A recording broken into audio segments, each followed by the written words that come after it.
Bismillahirrahmanirrahim. Assalamualaikum warahmatullahi wabarakatuh. Apa kabar hari ini? Apakah ada yang tidak masuk? Sebelum memulai, sebelumnya Ibu mengabsen terlebih dahulu ya. April, Balkis, Rosa, Anissa, Asri, Wulan, Rizaldi, Kois, Vivi, Siva Agnia, Siva Latifah, Rohayani, Riza, Noval, Fahrezi, Rizal, Erliana, Fiska. Alhamdulillahirrahmanirrahim. Pada kesempatan hari ini semuanya pada hadir. Semoga kita selalu diberikan kesehatan untuk mengikuti pembelajaran setiap harinya. Alangkah lebih baik sebelum memulai pembelajaran, marilah kita berdoa terlebih dahulu. Berdoa di dalam hati masing-masing. Mulai.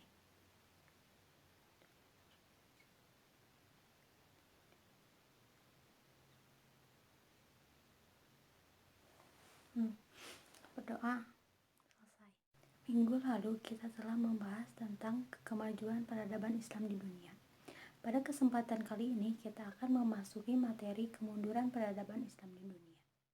Ibu harap setelah kalian mempelajari faktor-faktor kemunduran peradaban Islam dunia, kalian mampu menganalisis, mengevaluasi, serta menyajikan faktor-faktor penyebab kemunduran peradaban Islam di dunia.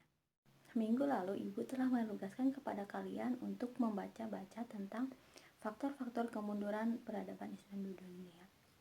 Apakah kalian telah membacanya? Ya. Coba Anissa, sebutkan apa saja faktor-faktor kemunduran peradaban Islam di dunia. Ya. Rizaldi, apakah kamu sepakat dengan pendapatnya Anissa? Ya, baik. Ya, betul. Faktor-faktor penyebab kemunduran peradaban Islam di dunia yang tadi telah disampaikan oleh Anissa dan Rizaldi, yaitu yang pertama, merebaknya budaya taklid buta. Kedua, pembiasaan antara yang hak dan yang batil. Yang ketiga, terjadinya perhelatan yang kuat antara ilmu filsafat dengan ilmu tasawuf. Peradaban Islam di era sekarang tergolong sangatlah tertinggal apabila dibandingkan dengan peradaban Islam pada zaman keemasan Islam. Menurut Syekh Amir Syakib Arsalan yang dituliskan dalam sebuah buku yang berjudul Mengapa Umat Islam Mundur dan Umat Lainnya Maju, ada beberapa faktor kemunduran penyebab umat Islam. Yang pertama, umat Islam tidak mempraktikkan ajaran Islam yang memuat dalam Al-Quran dan Al-Hadis secara konsisten. Yang kedua, umat Islam kurang bersatu dan mudah berpecah-pecah. Yang ketiga, mayoritas umat Islam terlalu cinta terhadap dunia dan takut mati. Yang keempat, hilangnya semangat jihad. Yang kelima, umat Islam kurang mandiri di bidang ekonomi. Yang keenam, umat Islam kurang pandai menentukan prioritas. Dan yang ketujuh, umat Islam kurang menguasai media massa. Baik, sampai situ apakah ada yang ingin ditanyakan? Jika tidak, marilah kita lanjut kepada tahap pembelajaran yang selanjutnya. Minggu lalu Ibu telah membagikan ke dalam 3 kelompok yang terdiri dari 5-6 orang. Untuk sekarang, boleh kalian duduk dengan masing-masing kelompoknya. Apakah kalian sudah duduk dengan kelompoknya masing-masing? Ya, baik. Terima kasih. Di sini Ibu ada lembar kerja yang harus kalian kerjakan dengan materi-materi yang telah Ibu tentukan. Nah, untuk mengerjakan ini semua, kalian Ibu beri waktu selama 7 menit untuk mengerjakannya. Silahkan untuk dikerjakan. Bagaimana anak-anak? Apakah sudah selesai mengerjakannya? Baik, terima kasih. Untuk sekarang, Ibu kasih kesempatan kalian untuk mempresentasikan hasil diskusi kalian kepada teman-teman kalian. Nah, Untuk yang pertama, silakan untuk kelompok 1 mempresentasikan hasil diskusinya. Dan untuk kelompok 2 dan kelompok 3, silakan kalian menyimak. Dan jika ada hal yang tidak kalian mengerti, silakan tanyakan. Silakan kelompok 1 maju ke depan. Ya, terima kasih untuk kelompok 1 telah mempresentasikan hasil diskusinya. Silahkan kepada kelompok 2 dan kelompok 3, apakah ada yang ditanyakan untuk kelompok 1? Baik, jika tidak ada, silahkan lanjut kepada kelompok 2. Ya, terima kasih untuk kelompok 2 telah mempresentasikan hasil diskusinya. Apakah ada yang ditanyakan untuk kelompok 1 dan kelompok 3? Baik, jika tidak ada, silahkan lanjut kepada kelompok 3. Ya, terima kasih banyak untuk kelompok 1, kelompok 2, dan kelompok 3 yang telah mempresentasikan hasil diskusinya. Setelah pemaparan dari hasil diskusi teman-teman kalian, nah coba Nopal, sebutkan kembali faktor-faktor kemunduran peradaban Islam di dunia. Ya, betul. Baik, terima kasih. Fahreji, apa kesimpulan yang dapat kamu ambil dari pembelajaran hari ini? Ya, baik, terima kasih. Baik, dari semua yang kalian sampaikan itu semua benar, mulai dari faktor penyebab kemunduran Islam hingga faktor-faktor penyebab kemunduran peradaban Islam di dunia. Kali ini Ibu akan sedikit mengulas kembali untuk mempertegas. Yang pertama, umat Islam tidak mempraktikkan ajaran Islam yang termuat dalam Al-Quran dan hadis secara konsisten. Sedangkan keduanya merupakan pedoman hidup manusia dalam meraih kebahagiaan dunia dan akhirat. Ibnu Taimiyah telah mengatakan, barang siapa yang tidak membaca Al-Quran, maka dia telah menjauhi Al-Quran. Dan barang siapa yang membaca tapi dia tidak pernah merenungkan isinya, maka dia telah menjauhi Al-Quran. Dan barang siapa yang membaca lalu merenungkan isinya, tetapi dia tidak mengamalkannya, maka dia telah menjauhi Al-Quran pula. Tetapi hal ini ditunjukkan kepada orang yang berbeda kemampuan pemahamannya terhadap Al-Quran. Nah, oleh karena itu, tidak ada kunci yang dapat berarti bagi umat Islam dalam menunjukkan keinginan untuk meraih kemajuan, terkecuali harus kembali kepada harkat dan martabat umat Islam, meneguhkan kaum muslimin dalam melawan musuh-musuhnya dan mengangkat suatu kaum dan merendahkan kaum yang lain. Yang kedua, umat Islam kurang bersatu dan mudah terpecah belah. Umat Islam dalam menegakkan nilai-nilai ajaran Islam tidak boleh berpecah belah, termasuk dalam pengamalan terhadap nilai-nilai Islam yang bersifat khilafiyah. Karena perbedaan bagi umat Islam merupakan rahmat, dan Allah tetap memerintahkan kepada umat Islam tetap bersatu. Firman Allah dalam Quran surat Ali Imran yang artinya, dan berpegang teguhlah kamu semuanya pada tali agama Allah, dan janganlah kamu bercerai-berai, dan ingatlah nikmat Allah kepadamu ketika kamu dahulu pada masa jahiliyah bermusuhan. Lalu Allah mempersatukan hatimu sehingga dengan karunia-Nya kamu menjadikan saudara, sedangkan ketika itu kamu berada di tepi jurang neraka. Lalu Allah menyelamatkan kamu dari sana. Demikianlah Allah menerangkan ayat-ayatnya kepadamu agar kamu mendapatkan petunjuk. Nah, itu terdapat dalam Quran surah Ali Imran ayat 103. Nah, maka dari itu perbedaan merupakan sunat. Yang ketiga, mayoritas umat Islam terlalu cinta terhadap dunia dan takut mati. Pada era modern seperti sekarang ini, umat Islam telah terjebak oleh kesibukan pekerjaan. Semua waktu, baik itu siang ataupun itu malam, hanya dihabiskan semata-mata untuk mengumpulkan pundi-pundi harta. Umat Islam telah mencintai pekerjaan dan harta kekayaan melebihi kapasitasnya dari cintanya kepada Allah. Yang keempat, hilangnya semangat jihad. Telah nampak bahwa umat Islam telah kehilangan semangat berjihad. Semangat jihad secara substansial telah dikaburkan, artinya oleh sekelompok umat Islam. Jihad hanya semata-mata diartikan dengan berperang secara fisik. Yang kelima, umat Islam kurang mandiri di bidang ekonomi. Sedangkan agama Islam telah memerintahkan kepada umat Islam agar memiliki etos kerja yang tinggi dan melarang umat Islam bersikap pemalas.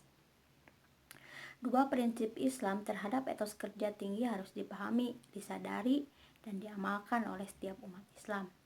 Agar umat Islam tidak menjadi umat yang lemah, baik lemah iman dan Islam, ataupun lemah ilmu dan lemah ekonomi. Dua prinsip yang harus umat Islam ketahui.